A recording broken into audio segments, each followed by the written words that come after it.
Because once we get a question, we have to do what? Save a question. So function save question.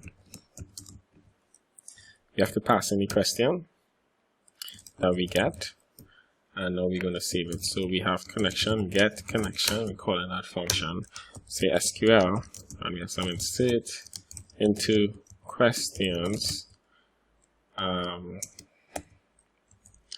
question values, great.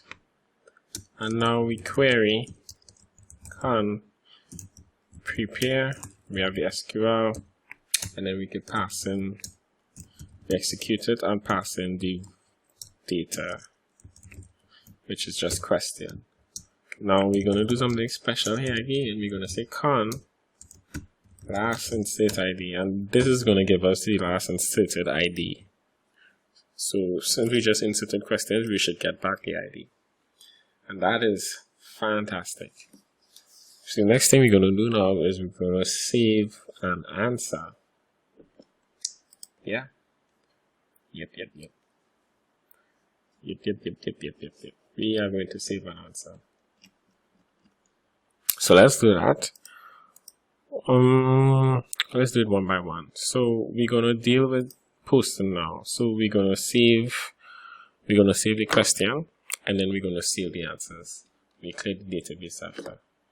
So we're going back to questions, and you know how we do this. We say if server request method equal post, and I sent. I mean, I think this is not necessary at this point. We could probably just do the I set post. But habits, you know what that means? That means we need to have a name. We need to have a name called save question, because it has too many Z's, right? So let's get our question first. We know how to do this. Question. So if we have question, we get question. Otherwise, we say it's null. If question, we can do some stuff. Actually, let's just save it. Save question. So let's see if this is working. And I guess we could echo question saved. ID is ID, right?